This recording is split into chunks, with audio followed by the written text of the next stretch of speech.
லூக்கா நற்செய்தி அதிகாரம் 7 இறைவார்த்தை 35.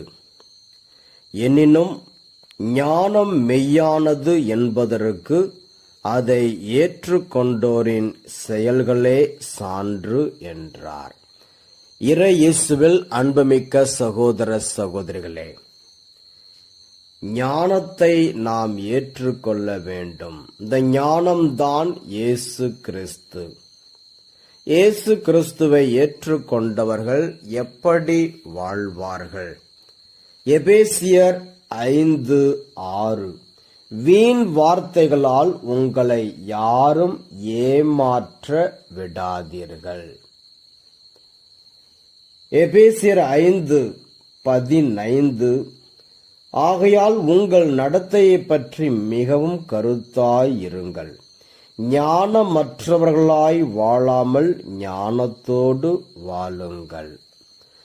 ஆக ஞானத்தோடு வாழ நாம் என்ன செய்ய வேண்டும்? இயேசு கிறிஸ்துவோடு இணைந்திருக்க வேண்டும். நன்மை தீமையை அறிய தெரிந்து கொள்ள ஆண்டவர் நமக்கு உதவி செய்வார்.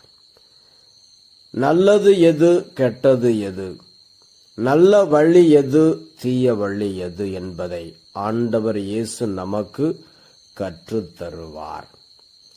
தேவையில்லாத பேச்சு, வீண் வாதங்கள் இவை எல்லாவற்றிலிருந்தும் விலகி இருக்க ஆண்டவர் நமக்கு உதவி செய்வார். கொலோசியர் 3:16 முதல் கிறிஸ்துவை பற்றிய நற்செய்தி உங்களுக்குள் நிறைவாக குடிகொள்வதாக.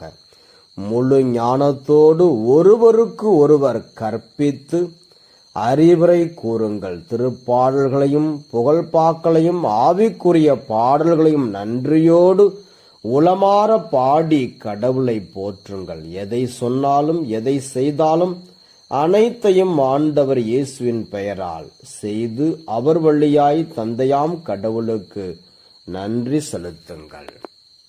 ஆக இப்படியாக நாம் வாழ வேண்டும். பவுல், சிலாஸ் அவர்கள் சிறைச்சாலையில் இருந்தாலும் ஞானத்தோடு இருக்கிறார்கள். கடவுளை போற்றி புகழ்கின்றார்கள்.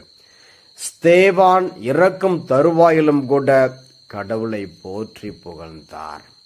பேதுரு கடவுளை போற்றி புகழ்ந்தார்.